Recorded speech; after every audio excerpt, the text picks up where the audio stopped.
tún sí ilé lọ́dún o, kí lórúkọ rẹ̀? Àríkẹ́ Wàdúrà QBA.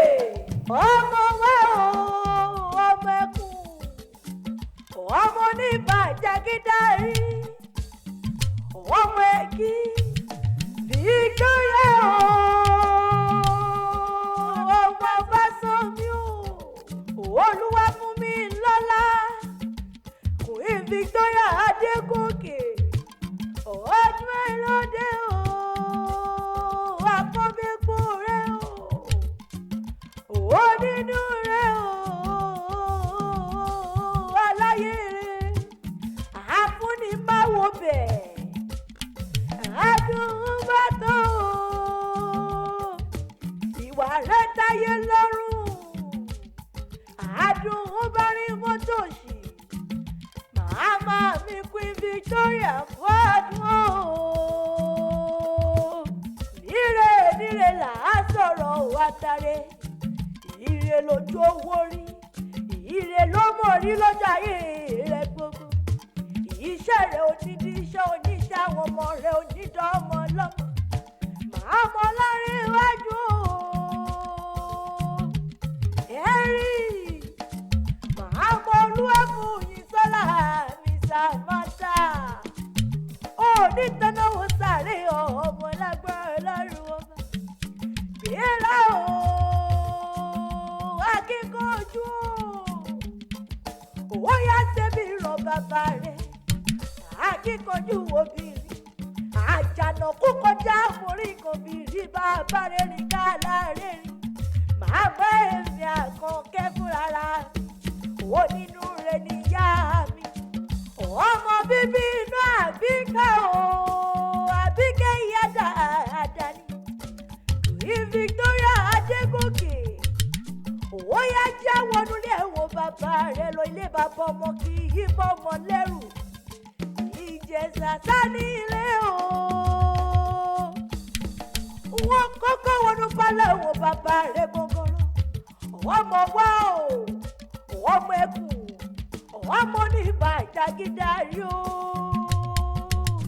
Ọmọ èkì kọlùdò lẹ́ọ̀ máa jà pélékè. Ẹ̀yìn ló máa fi lọ abẹ lónìí ló fún o. Àfọláṣadé o, ẹ ò mọ̀ pé kéémù àkọ́ láfídọ́wò. Ọmọ àfúnni ní jíjẹ o. Ọmọ àfúnni ní jíjẹ ẹ̀jẹ̀. Níbi wọ́n fòkèlè kan pọ̀ rọ́dún. Ẹ̀kúrẹ́ mọ̀sù, aráalé òye.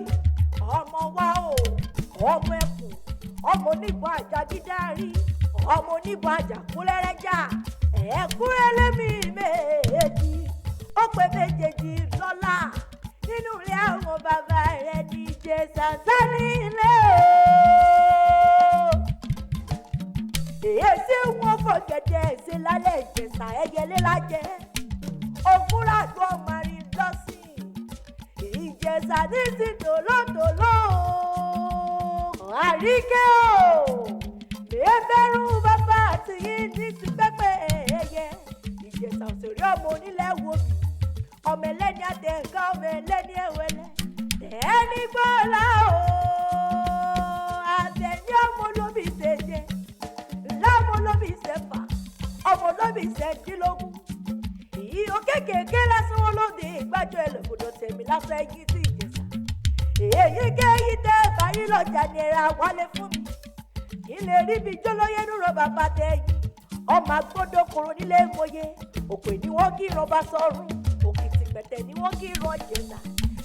Ọmọ onílẹ̀ wo mi. Òwò ọmọ ẹlẹ́ni àtẹ̀kálẹ̀ ọmọ ẹlẹ́ni ẹ̀wẹ̀lẹ̀. Tàání ó jólóyè tó dùn rán Ìjẹ̀ṣà. Victoria tàání ó jólóyè tó dùn rán bàbá rẹ̀ tó bí ọlọ́mọ. Ọ̀tẹ̀ ló sọ bínú. Ogun ló sọ bínú. Ogun ló balẹ̀ alára jẹ́. Gbogbo bàbálẹ̀ alára jẹ́. Kí ni bàbá yín fẹ́ wá délé bẹ̀rẹ̀? Ogun ràdó màrin lọ́sìn. Ọmọ kúkú dùgbà fẹ́wé gẹ̀rù. Gẹ̀rù àpọ̀jù ogun wá sí mọ́rúmọ́ gàlẹ́gàlẹ́. Ìjẹ̀ṣà òṣèré o.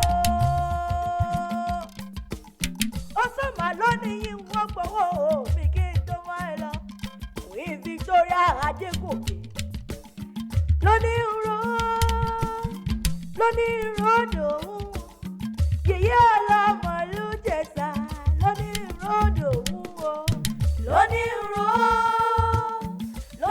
ròdò òun o yèyé ọlọ́mọ ló jẹ̀sà lóní ròdò òun o. Ó yá yájò ọmọ jagun yájò lóde yájò ọmọ jagun yájò lóde kíkọlù lọ́wọ́ ajábìrìkì yájò ọmọ jagun yájò lóde. Wí Victoria ọmọ bá sómi o ọmọ ọ̀dà títí lọ́lá o ọmọ pọ́mọ òní nílé bàbá kọ́mọ̀mọ́ nílé màmá tó bí lọ́mọ ilé ìyáyá o ó nílé ọmọ alákéjọ mi o Ẹ̀gbá ọ̀run ló tà alákéjọ mi o máa jó méjì àjọgbẹ̀rún mọ̀mọ́ jógbẹ̀kọ ẹrú ní sinmi ẹ̀kọ́ kì í sí nìyàn onírúurú ẹ̀gbá níbẹ̀ nílé aláké o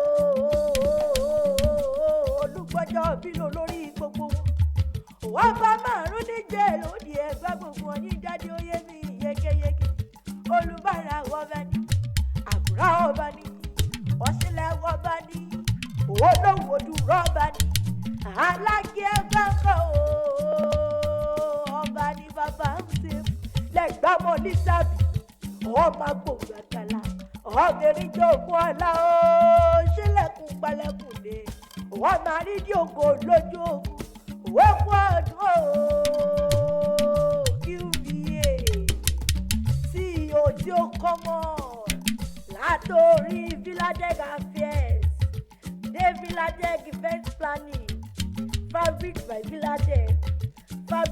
Villadeg ready to wear. Wí Victoria náà ni olúwa fún mi lọ́lá ní darí ẹ̀ aláṣẹ àtolùdarí olúwa fún mi lọ́lá foundation ni níbi ìtọ́ ti ń tọ́jú arúgbó tọ́ ti ń tọ́jú ọmọ aláìní ìyá ní bàbá níbi ìtọ́ ti ń tọ́jú opó níbi ìtọ́ ti ń tọ́jú àwọn àgbàlagbà ni níbi ìtọ́ ti ń tọ́jú aláìnípa màmá mi iṣẹ́ rẹ̀ ò ní di iṣẹ́ oníṣẹ́ lágbọ́ ọlọ́run ọba ó wá ní bá wọn kú ní rèwerèwe ó ní fàìsàn ló gbà wọn ò ní bó bá tàn fọ́ sẹ́nu ọ̀nà rẹ̀ lágbọ́ ọlọ́run ọba bí wọ́n bá bí yín pé ta ní kọrin ewé yìí ìyá mi ẹ sá ti mọ̀ pé mi náà ní ọmọ yìí èmi náà ní àkègbò ló kọ́ méjì àgbè ní jẹ́ bó bá dò ní kékèké o kò sẹ́yẹ tó lè bá pàrọ̀kẹ́ nínú èmi làkọ̀kẹ́ ẹ̀dáta o ọ̀wá mẹ́yìn ilé àkọ́bí sẹ́sẹ̀ ọmọ arúgbó ìjẹ̀bú ní mi ọmọ èrè níwà owó tún díjọ mi ọjọ́ rẹ̀ o.